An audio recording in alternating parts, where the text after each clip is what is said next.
Assalamualaikum warahmatullahi wabarakatuh. Perkenalkan, nama saya Nursilawati. Saya dari Prodi PAIB. Di sini saya akan menjelaskan psikologis yang berjudul motivasi. Definisi motivasi. Motivasi adalah gejala psikologis dalam bentuk dorongan yang timbul pada diri seseorang secara sadar untuk melakukan suatu tindakan dengan tujuan tertentu. Menurut Gage dan Berliner 1984, motivasi merupakan sesuatu yang membuat seseorang untuk bergerak dan memberikan arah pada aktivitasnya. Beliau menjelaskan bahwa energy and direction are at the center of the concept of motivation. Energi dan arah ini merupakan inti dari konsep motivasi. Jenis-jenis motivasi. Yang pertama, motivasi intrinsik. Motivasi intrinsik adalah keinginan seseorang untuk melakukan sesuatu yang disebabkan oleh faktor dorongan yang berasal dari dalam diri seseorang tanpa dipengaruhi orang lain, karena adanya hasrat untuk mencapai tujuan tersebut. Contoh, seseorang termotivasi untuk bekerja agar mendapatkan penghasilan sehingga dapat memenuhi kebutuhan hidupnya sehari-hari. Dan yang kedua, motivasi ekstrinsik.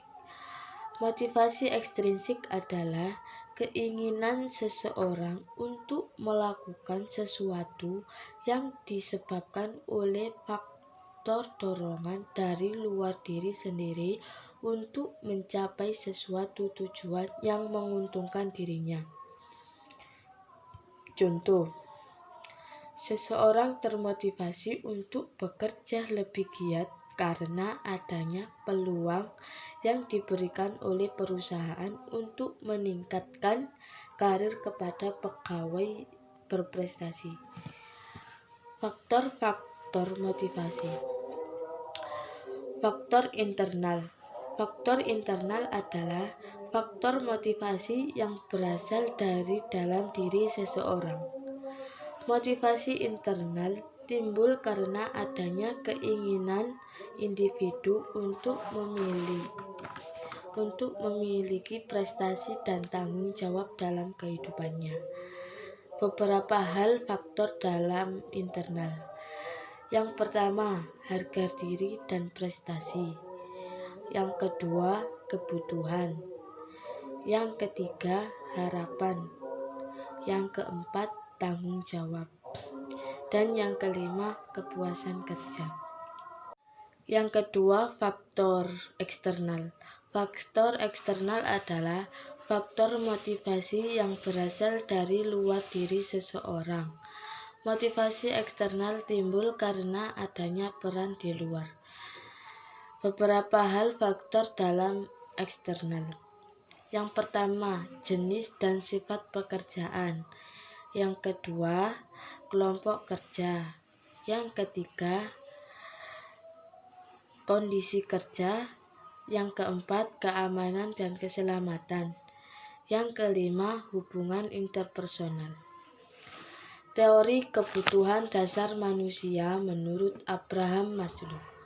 Menurut Maslow, manusia termotivasi untuk memenuhi kebutuhan hidupnya. Kebutuhan-kebutuhan tersebut memiliki tingkatan atau hierarki mulai dari yang paling rendah atau bersifat dasar atau fisiologis sampai yang paling tinggi atau aktualisasi diri. Hierarchy of needs, hierarki kebutuhan dari Maslow menyatakan bahwa manusia memiliki 5 macam kebutuhan, yaitu yang pertama, aktualisasi diri. Yang kedua, kebutuhan ego. Yang ketiga, kebutuhan sosial. Yang keempat, kebutuhan rasa aman dan keamanan. Yang kelima, kebutuhan fisiologis. Dinamika motivasi manusia. Dipandang dari segi motifnya, setiap gerak manusia itu selalu mengandung 3 aspek yang kedudukannya terhadap dan berurutan. Yang pertama, motivasi status. Timbul kekuatan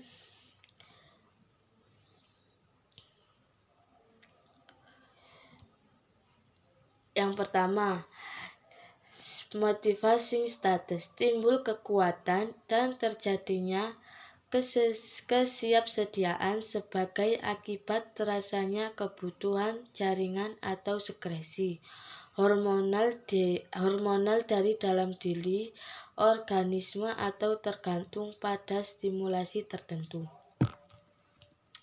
Yang kedua, motivating behavior. Bergeraknya organisme ke arah tujuan tertentu sesuai dengan sifat kebutuhan yang hendak dipenuhi dan dipuaskannya. Misal, haus mencari air untuk diminum. Dengan demikian, setiap perilaku manusia bersifat instrumental atau sadar atau tak sadar. Yang ketiga, satisfied conditions. Dengan dicapai tujuan yang dapat memenuhi kebutuhan yang terasa, maka dalam keseimbangan dari dalam organisme pulih kembali dengan terpeliharanya homeostasis. Kondisi demikian dihayati sebagai rasa nikmat dan puas atau lega. Strategi meningkatkan motivasi belajar.